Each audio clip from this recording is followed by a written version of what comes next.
Los voy a invitar a que abran sus Biblias en el capítulo 5 de la primera carta del apóstol Pablo a los tesalonicenses. Oh, me salió grande la directora del culto.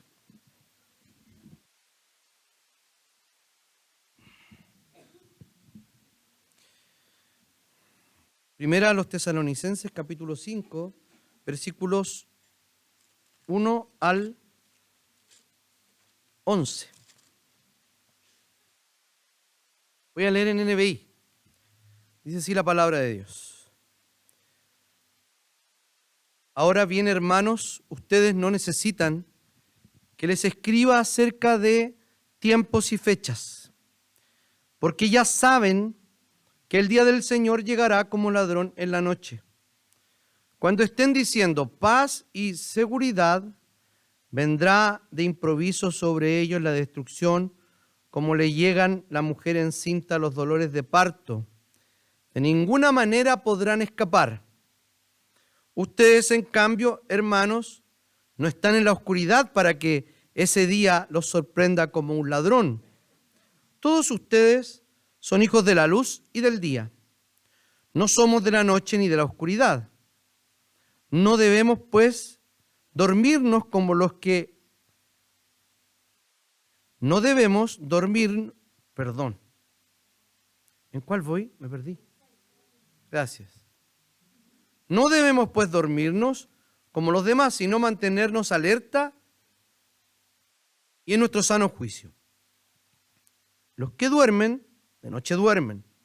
Los que se emborrachan, de noche se emborrachan. Nosotros que somos del día, por el contrario, estemos siempre en nuestro sano juicio, protegidos por la coraza de la fe y del amor, y por el casco de la esperanza de la salvación. Pues Dios no nos destinó a sufrir el castigo, sino a recibir la salvación por medio de nuestro Señor Jesucristo. Él murió por nosotros para que en la vida o en la muerte vivamos junto con Él. Por eso, anímense y edifíquense unos a otros con estas palabras. Oremos. Señor, te agradecemos por tu palabra. Te agradecemos, Señor, porque podemos encontrar seguridad en la expectativa de la venida de tu Hijo, Señor. Te damos gracias, Señor, porque tenemos tu palabra, con la cual incluso, Señor, podemos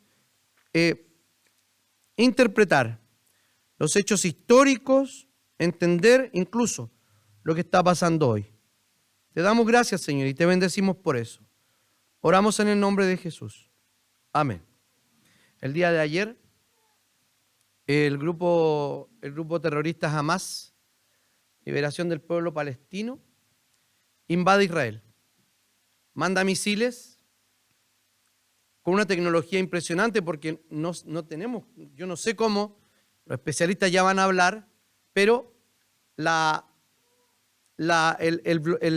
sistema antiaéreo de Israel se llama el Domo de Hierro. Ese es el sistema que tiene. Gracias, hijo.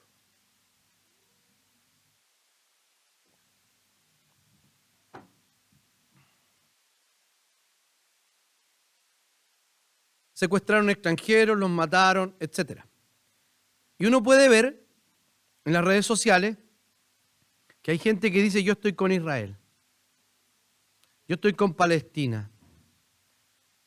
De hecho, no sé, vi dos políticos, no sé si connotados, pero que hablan mucho en redes sociales, que el argentino Javier Milei: yo estoy con Israel.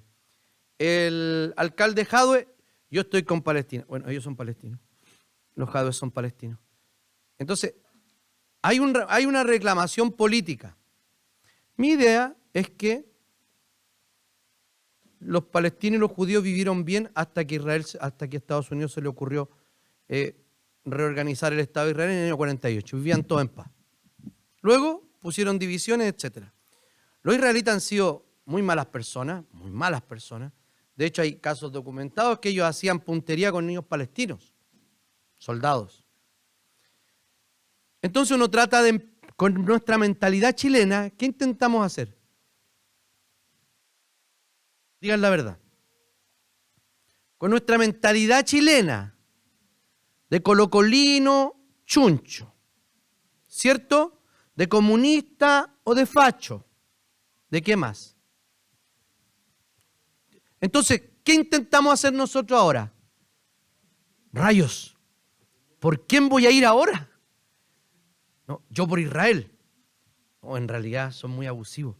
Por Palestina. Pero son musulmanes, son terribles terroristas. Ahora, no solo Hamás, sino que ahora otro grupo, Hezbolá, también los combatientes. No tenemos compromiso con ninguno. Pero sí tenemos un compromiso. La Biblia habla de Israel de diversas formas. Sin embargo, no son los estados a los cuales nosotros tenemos que referirnos, sino que primero nosotros, ¿qué tenemos que hacer? Entender. Así que yo le ruego, si usted es capaz de explicar su posición, de por qué va a subir una bandera, no he visto a nadie por si acaso, y si vi a alguien, va a ser muy bueno esto porque no lo he visto. Le está hablando el Señor. Si usted ya puso eso, sáquelo, a no ser que, si alguien le pregunta, usted puede dar una razón muy fundamentada, bíblicamente fundamentada, históricamente fundamentada, de por qué tiene una posición por uno o por otro. Tenemos una necesidad imperiosa, increíble, de tomar partido. Si yo creo que el en contra y el a favor, no estamos todavía porque o estamos cansados o no ha sido suficientemente televisado o cualquier cosa. Porque si no, yo sé que algunos ya tienen, no que sea de algunos, sino que también, ya tienen su decisión. Entonces, somos mandados a hacer para cargarnos para alguna parte. Y ni siquiera miramos, ¿qué cosa? Los eventos con ojos bíblicos. Vamos a mirar una de las posiciones que vimos la semana pasada, que era la posición respecto a las... ¿De qué hablamos la semana pasada? ¿De dónde están los muertos?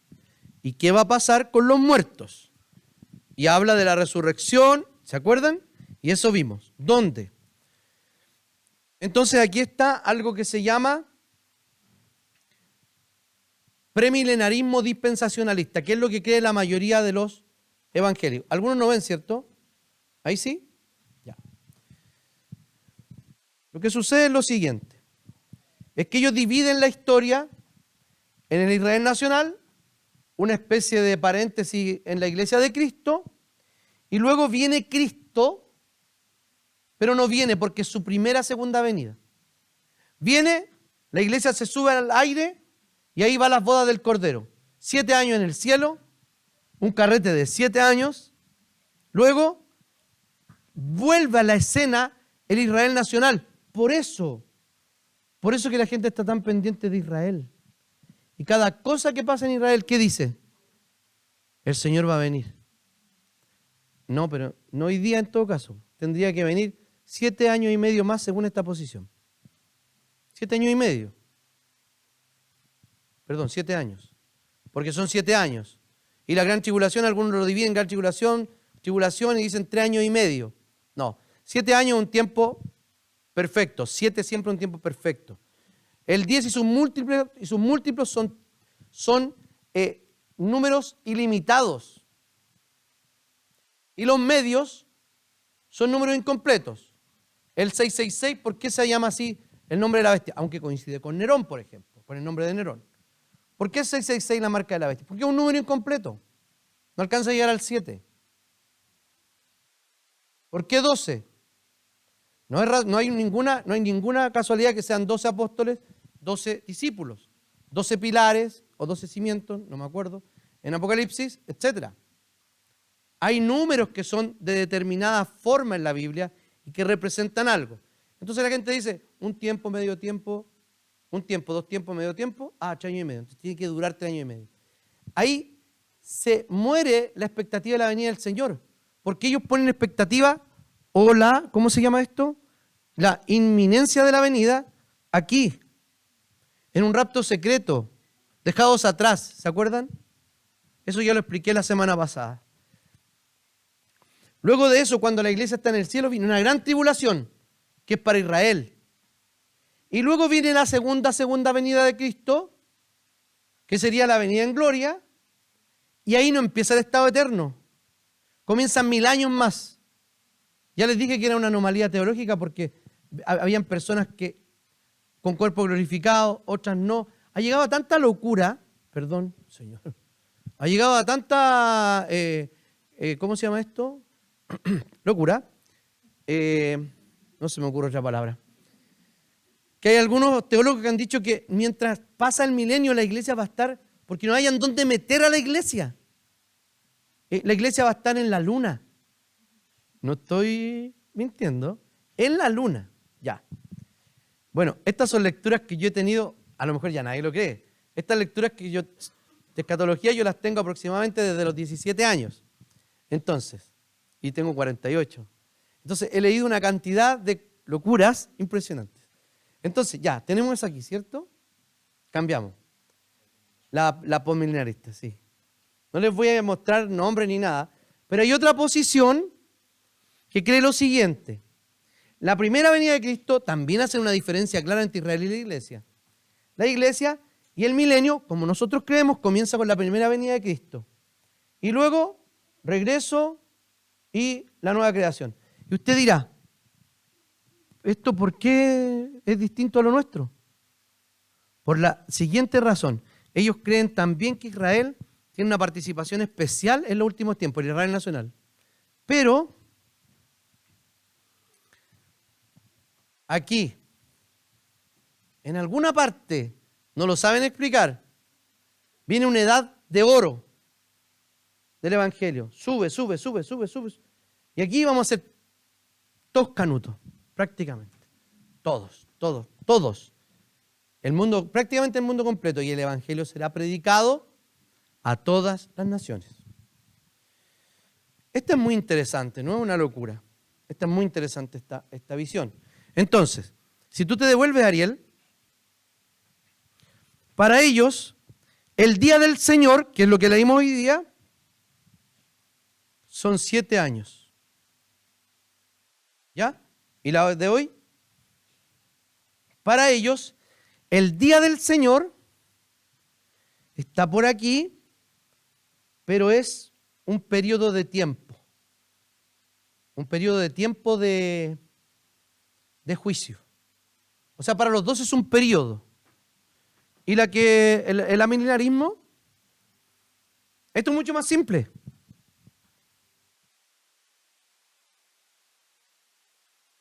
Ese es el día del Señor.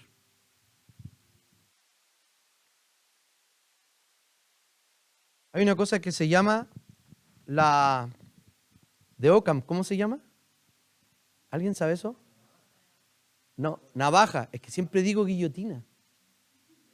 Sí, es que ¿para qué me invitan? Si saben cómo me pongo. La navaja de Occam quiere decir lo siguiente, es que siempre la explicación más sencilla es la más probable.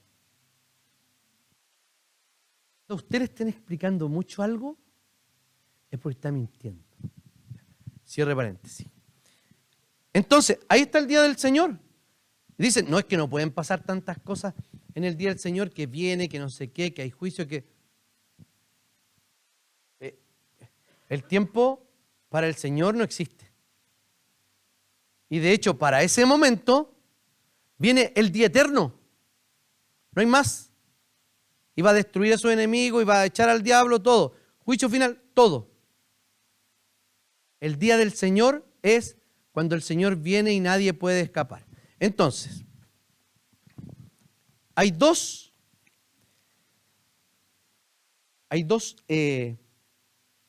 actitudes. Ya, voy a volver acá. Hay dos actitudes que se puede tener respecto a la venida del Señor. Antes estábamos hablando de los muertos y qué pasaba con la resurrección, y efectivamente ahí está el día del Señor. En el día del Señor, cuando el Señor viene, viene la resurrección. Ahora los que quieren hacer un estudio un poco más profundo del día del Señor, en Biblia, Whitgate. Una Biblia online. Pongan ahí Día del Señor. Y va a aparecer en los textos del Antiguo Testamento, sobre todo los profetas. Día del Señor, Día del Señor. Grande y terrible, etc. De hecho, Joel hace una. Lo voy a leer mejor. No lo tengo preparado. Esto es mera improvisación. En Joel, que uno de los profetas menores, de esos que se cambian de lugar, que usted está a punto de encontrarlo y después se va. ¿No está, cierto? Entonces yo a Joel es el segundo, creo. Cuando está en su lugar es el segundo. Dice así Joel, miren. Denme un segundito. Dice así. En el 2, capítulo 2, versículo 28 en adelante. Después de esto derramaré mi espíritu sobre todo el género humano. ¿A qué le suena? Pentecostés. Pedro está predicando esto, ¿cierto? Esto es lo que profetizó el profeta Joel. Los hijos y las hijas de ustedes profetizarán. Tendrán sueños los ancianos y visiones los jóvenes. En esos días derramaré mi espíritu aún sobre los siervos y las siervas. En el cielo y en la tierra mostraré prodigios, sangre, fuego y columnas de humo. El sol se convertirá en tinieblas y la luna en sangre antes de que llegue el día del Señor grande y terrible. ¿Está hablando de un mismo día? Vendrán días, dice el Señor, bla, bla, bla. Esa es la época de la iglesia. Llega el Espíritu Santo y pasa todo esto. Pero luego habla del día. Está haciéndonos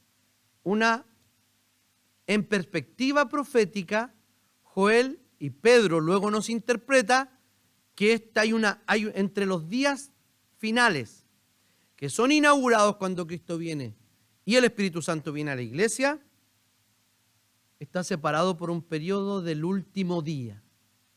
Y el último día que describe. Ahora, debo decir algo también.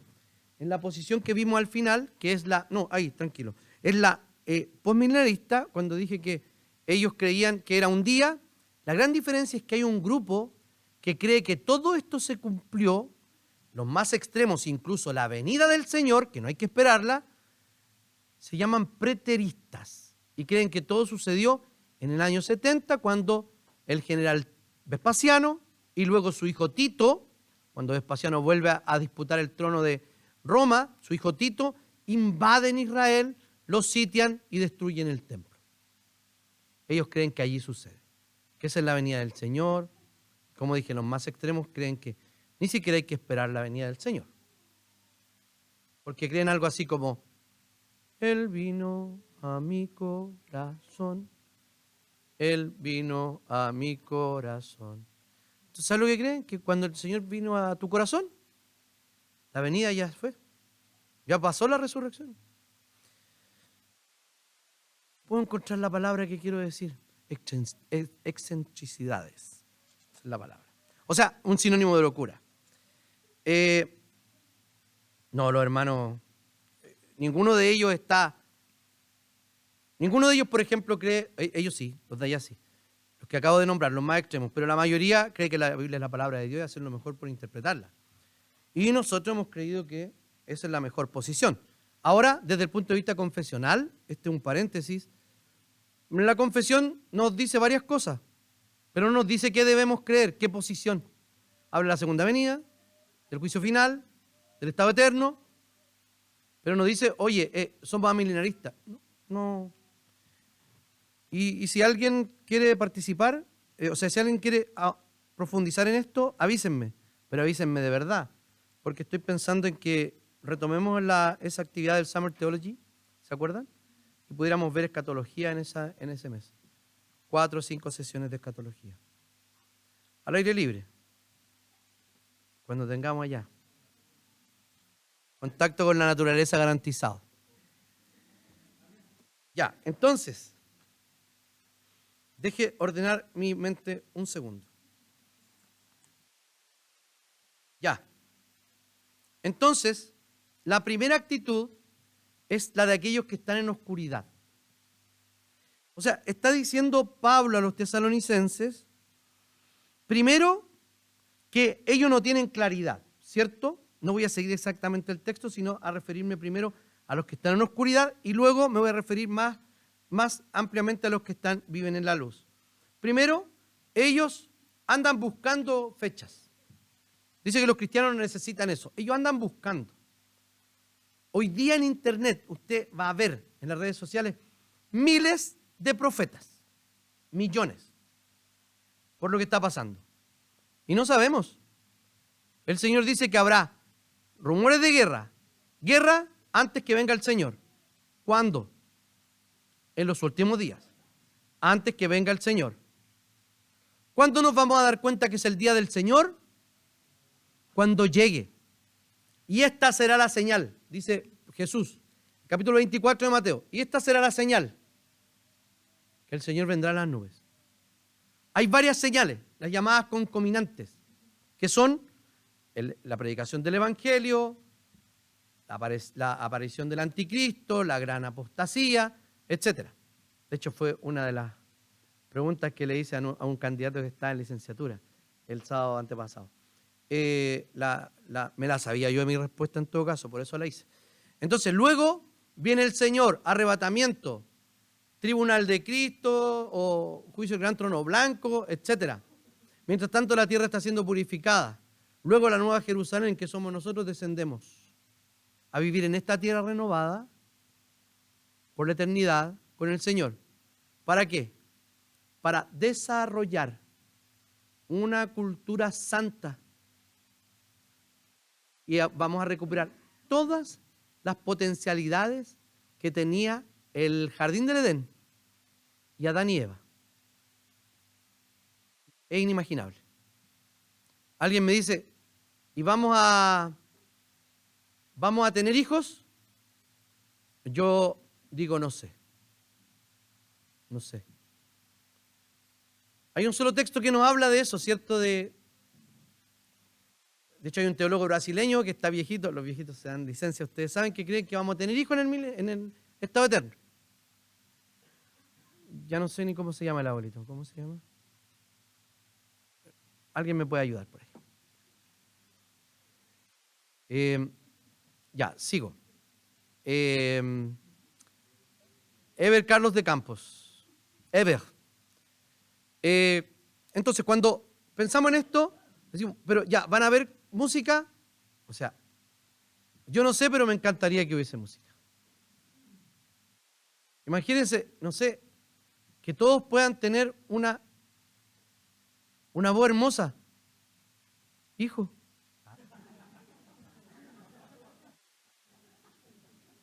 Una voz hermosa y alabar a Dios.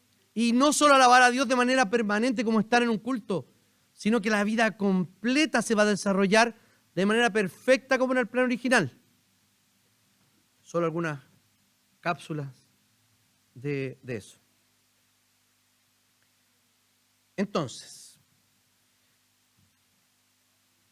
los que están en la oscuridad van a ser sorprendidos. La venida del Señor dice que va a ser como ladrón en la noche. ¿Qué significa? Inesperada, ¿no? Abrupta, ¿sí? Pero hay una diferencia entre los que están preparados y los que no.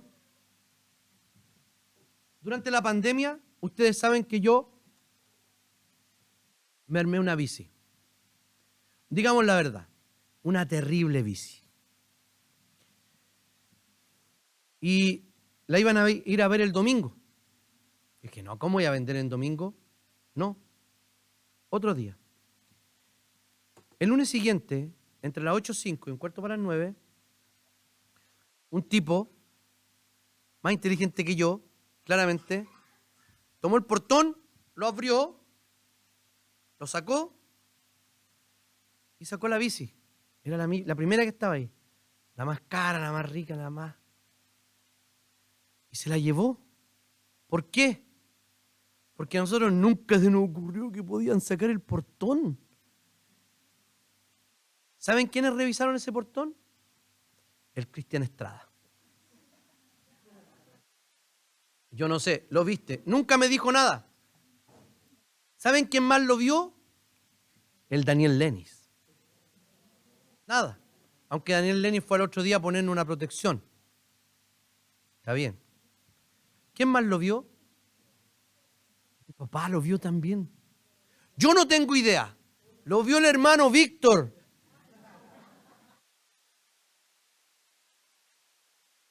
Pero si no estaba malo, si estaba mal diseñado. Nadie me dijo, oiga, ¿saben qué? Le pueden abrir aquí el portón y meterse. Y mi mamá, la más aguda de la casa, salió y dijo, yo no sé qué, pero algo falta aquí. Porque está el portón abierto. Salimos y yo miro mi bici. ¿Cómo me pilló? Como ladrón en la noche. Yo no estaba preparado. Y ahora le pusimos pinchos, todo. Si nos incendiamos, no, olvídennos. No vamos a salir. Amontonen y dividan las cenizas por persona. Punto. Porque estamos completamente encerrados.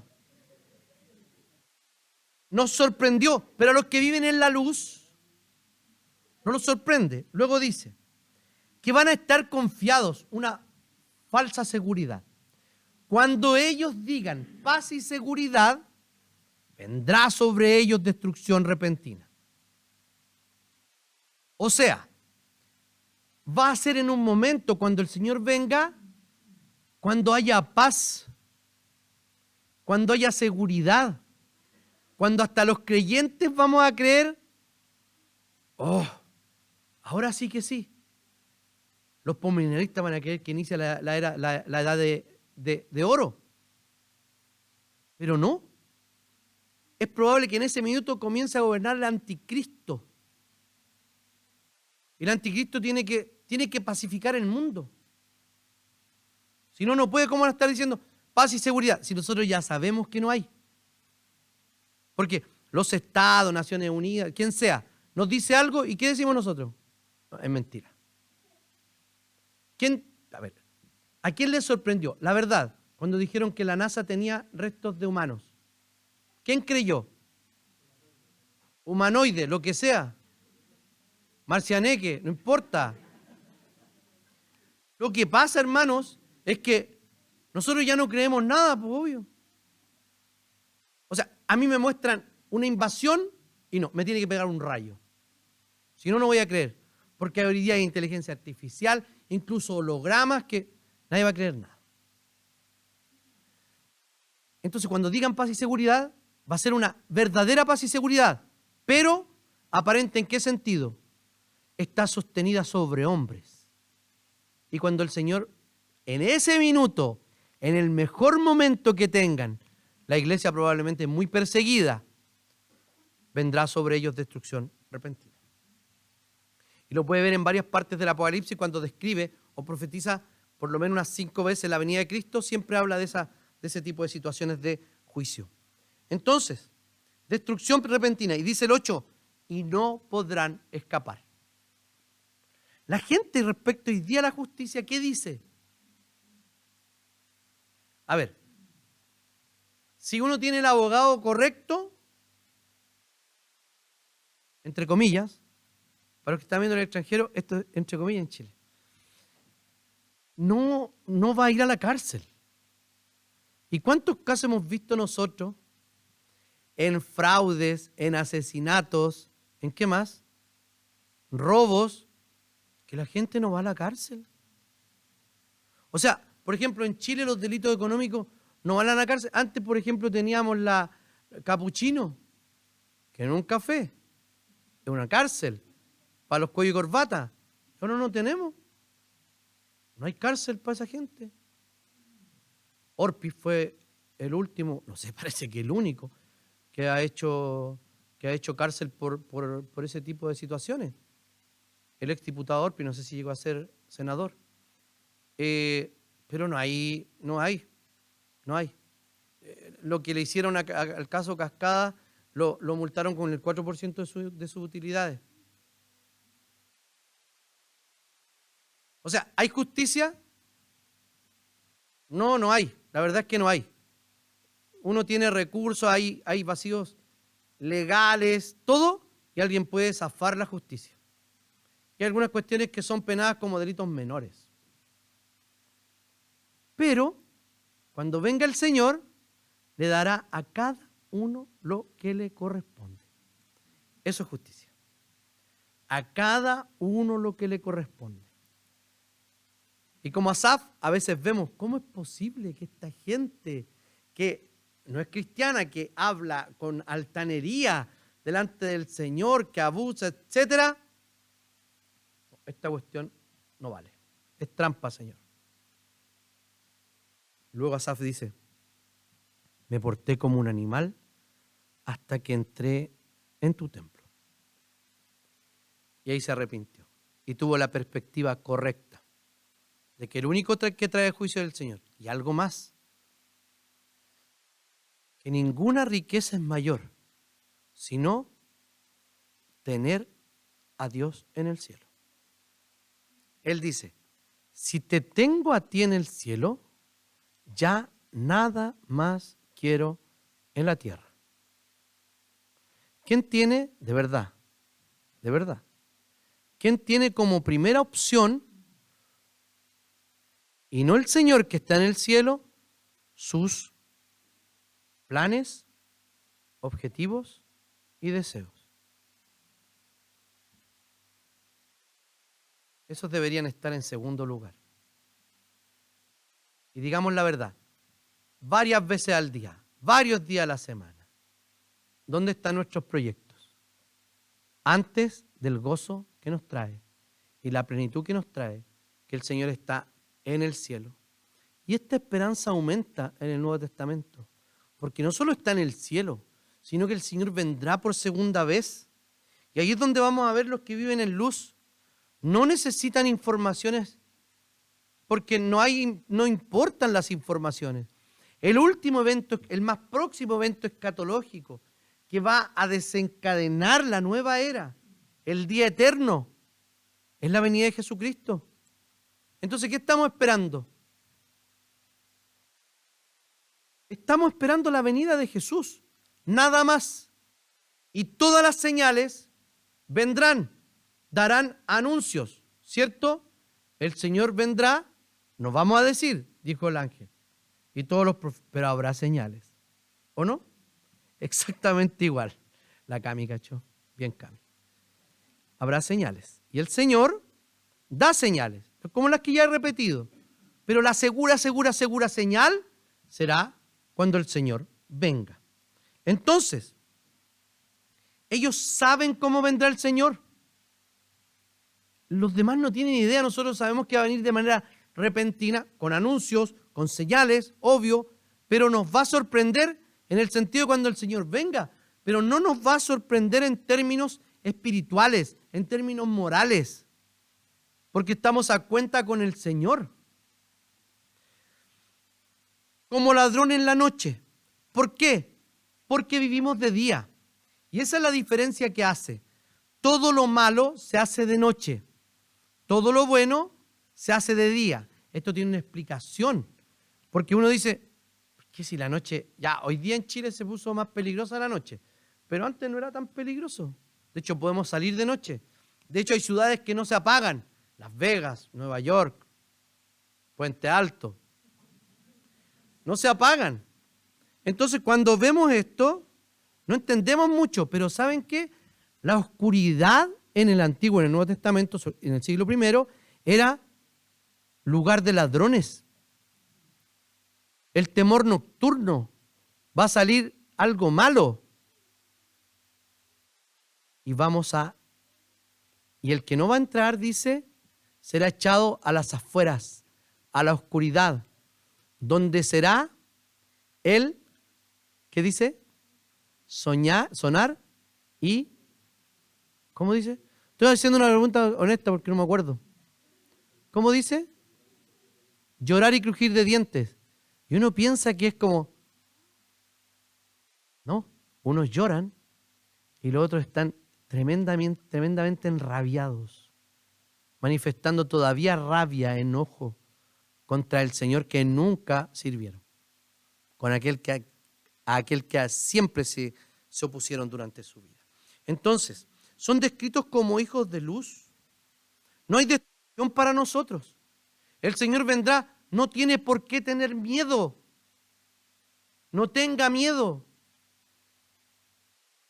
Podemos tener ciertos temores, ciertas angustias. Por ejemplo,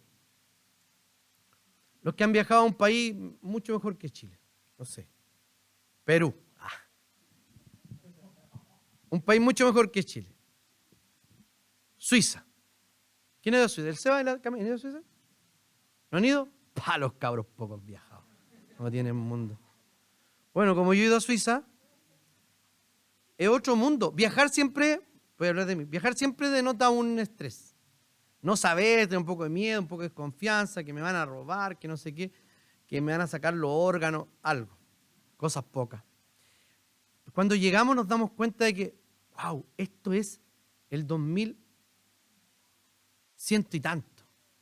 Limpieza absoluta, todo impecable, pero espectacular. Esa es nuestra visión de cómo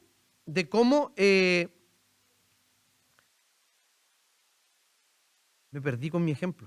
¿Me pueden acordar? Son pruebas, a ver si están atentos. Hablé de Suiza. ¿Por qué razón? País mejor de Chile, estoy retrocediendo. Ya cuando vamos a otro país, no, sí, eso, yo me acuerdo de todo eso. Mi conexión, el estrés. Paréntesis, cierra paréntesis. Son descritos como hijos de la luz y del día. Todo lo que hace de noche es lo malo, porque, fíjense, en la oscuridad era profunda. Hoy día no, ¿cierto? Ya me voy a acordar. Pero le dice, miedos. Le dice, atentos y sobrios. Pero dice, atentos y sobrios. Ya, hay que estar atentos, sí, en términos espirituales, anhelando la venida del Señor, no teniéndola por tardanza. Pero eso no significa que son requisitos que debemos cumplir para irnos con el Señor. No, no hay requisitos que cumplir. ¿Por qué razón? Porque Cristo pagó el único requisito que necesitábamos para estar para siempre con el Señor.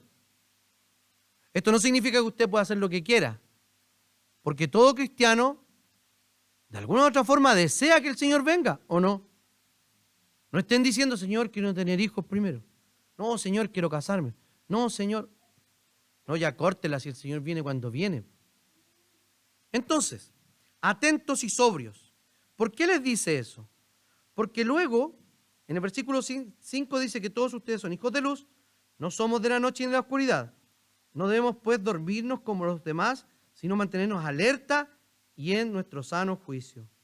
Los que duermen, de noche duermen, y los que se emborrachan, de noche se emborrachan. ¿Qué está hablando aquí?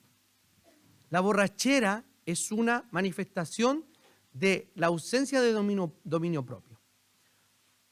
Entonces, es como la misma situación que pone Pablo en el capítulo 5 del libro de los Hechos, no del libro de Efesios. No os embriaguéis con vino, en lo cual hay disolución, sino más bien sed llenos del Espíritu Santo. Está hablando algo parecido aquí el apóstol Pablo.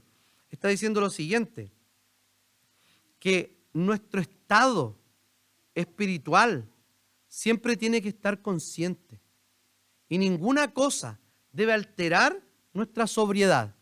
¿Desde dónde? Desde lo más básico, que es el alcohol. Eso nos está pidiendo el Señor. Y uno dice, si me curo no me va a hallar el Señor. No, si se cura lo más probable es que si se pasa curando no sea un hijo del Señor y se va a quedar por otras razones. Nadie va al cielo ni se va por el Señor por ser abstemio, primero. ¿Ya? Entonces, lo que está diciendo el Señor es a su iglesia, oigan, estén atentos, no se distraigan con las cosas del mundo, deseen la venida del Señor. Eso está, porque somos del día, por el contrario, estemos siempre en nuestro sano juicio. Y luego dice, esto no lo van a poder lograr solos. Y menciona cosas parecidas a Efesios capítulo 6, del 10 en adelante de la armadura de Dios. Esto lo escribió antes que Efesios. Dice, protegidos por la coraza de la fe y del amor. Lo primero, Luego, por el casco de la esperanza de la salvación. Y luego nos da una tremenda seguridad. Aquí nos dice que tenemos que tomar las herramientas espirituales que el Señor nos da para vivir en esta época mientras esperamos a Cristo. Luego nos dice, pues Dios no nos destinó a sufrir el castigo, sino a recibir salvación por mi sobriedad, por mis buenas obras. No significa que no debemos estar sobrios o que no debemos hacer buenas obras, no, sino que dice, por medio del Señor Jesucristo.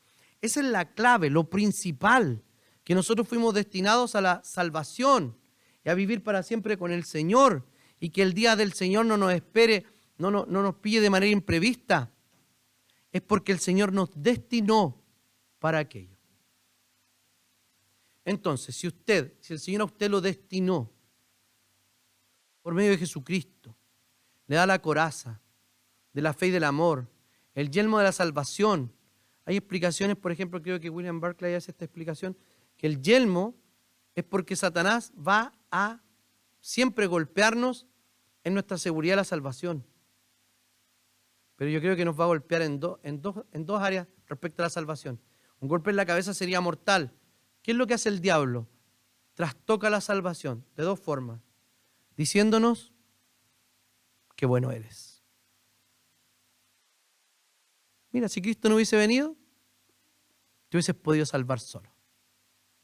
¿Quién ha pensado que se puede salvar solo? ¿Que por sus obras? No, yo lo he pensado. Es como, esto como que uno vuelve a la cordura.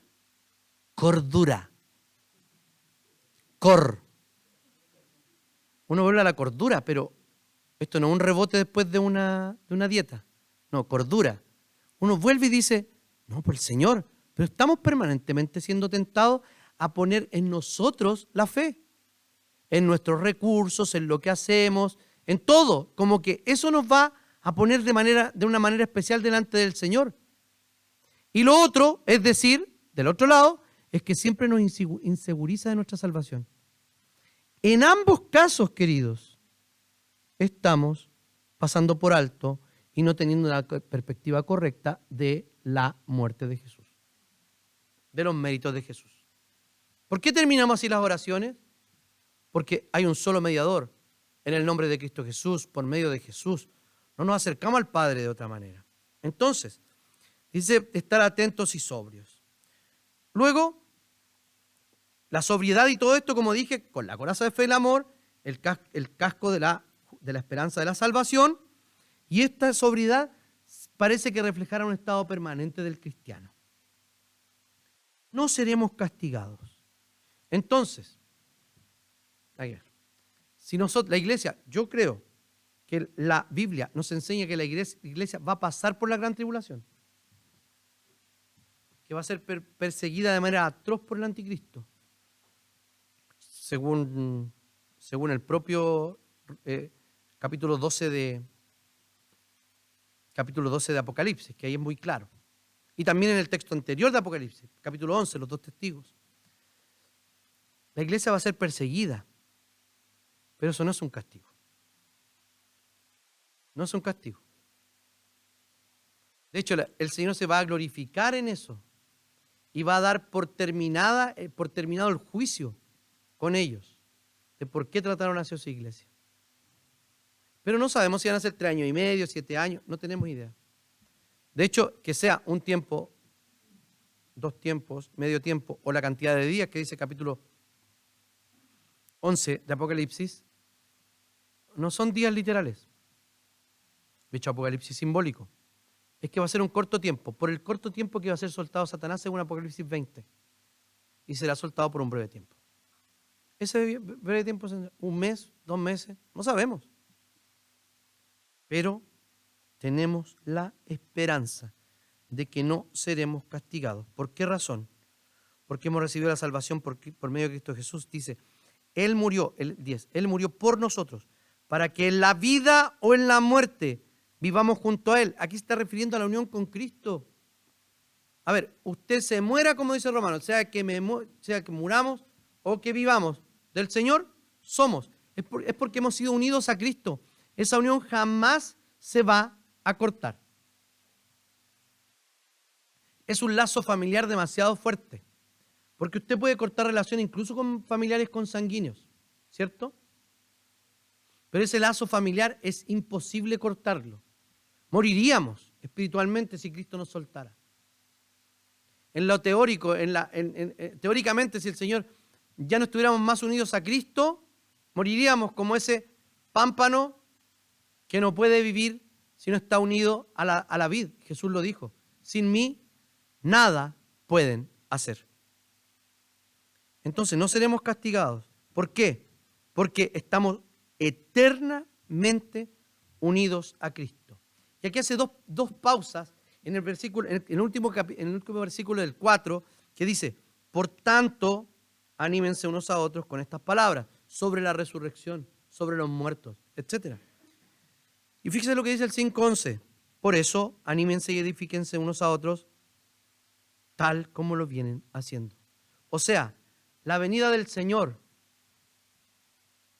tenemos que tener claro qué es. ¿Han cachado que uno no sabe ni siquiera? A ver, dígame la verdad. Varios habían escuchado esto, ¿cierto? De mi propia persona. He hecho como 4 series de escatología. Ya, pero no importa, yo sé que se olvidan. ¿Cuántos disiparon dudas y se fijaron que habían errores en su percepción teológica, en su idea teológica respecto a esto? ¿Quién? ¿Se animan a levantar la mano? Ya, no lo levantan, no importa. Ustedes lo deben tener claro, porque la venida de Cristo, ¿saben lo que es? Un instrumento en la mano del Señor para animar a la iglesia. La declaramos todos los domingos, en el credo y en la cena. Anunciamos la muerte del Señor hasta que Él venga. Eso es lo que debemos hacer, queridos hermanos. Debemos tener claridad. Uno dice: ¿qué le voy a decir a esta persona? ¿Se han visto cuando uno tiene que decir algo sobre, pero cómo le voy a decir que las aflicciones del tiempo presente no son comparables con la gloria venidera que en nosotros ha de manifestarse? No, esa cuestión es súper desubicada. Si está sufriendo ahora, eso dice la Biblia. Porque cuando sufrimos habitualmente vemos la vida de manera circunstancial, ni siquiera providencial, y menos teleológica, en el sentido de que tiene un propósito. No la vemos así. Lo vemos como un absurdo. ¿Por qué pasa esto? Muchos nos hemos enfrentado a sufrimientos que no sabemos y no entendemos. Esto nos debe animar. Pero no porque, por ejemplo, nuestro ánimo, voy a ver a mi abuelita, voy a ver a mi abuelita. No, son secundarias esas cosas. No, si te tengo a ti en el cielo, ya nada más quiero en la tierra. Señor, todo lo que pasa acá, vamos a vivir, vamos a sufrir, vamos a estar en el desierto, como Israel. Pero sabemos que el Señor viene. Y si el Señor no viene, entonces yo voy a ir a Él cuando me muera. Y si lo vemos en perspectiva de eternidad, eso va a pasar. Sí tenemos esperanza en la venida de Cristo. Lo que pasa es que la tenemos por tardanza. Una cuestión que hasta cuesta creerlo. ¿Cómo la vamos a ver? ¿Todo ojo le verá? ¿Acaso la tierra es plana? Sí, la tierra es plana. No. ¿Cómo todo ojo le verá? Bueno, el Señor sabe cómo lo va a hacer. Todos vamos a ver la venida de Cristo. Va a ser evidente. Nadie va a poder decir: oye, Jesús vino por acá o por acá, como estaban diciendo, y Pablo aclara las cosas en 2 a los Tesalonicenses, que probablemente la vamos a estudiar el próximo año. Sino que la venida de Cristo es evidente. Los tesalonicenses no tenían necesidad de que les dijera. Seguramente ya les había hablado de algunas señales. Claramente no le había dicho una fecha. Pero nosotros, ¿qué más necesitamos? ¿Qué más necesitamos saber? ¿Días, fechas, ocasiones? No. Tenemos lo único necesario: la fe en Cristo Jesús. La esperanza puesta en la redención final. La esperanza puesta en su venida. Cuando Él venga, cuando la eternidad irrumpa en el tiempo y ya no habrá más tiempo, ya no habrá un espacio espiritual o separado, sino que el cielo vendrá a la tierra. El Señor hará carpa con nosotros, como primero lo hizo con Cristo según Juan capítulo 1. Y como también lo va a hacer, tabernáculo, tabernaculizará en medio nuestro, como lo dice el capítulo 20 de Apocalipsis, cuando venga el Señor y se cumpla el pacto que hizo con el padre Abraham, cuando dijo que yo seré tu Dios y ustedes serán mi pueblo. Apocalipsis lo dice. Yo voy a ser su Dios y Jehová también será, y nosotros también seremos su pueblo. Pueblo suyo somos y ovejas de su prado. Esa es la esperanza que el Señor nos da. Oremos. Señor, te damos gracias por tu palabra, porque tú, Señor, nos invitas a tener esperanza en ti, a dejar nuestros miedos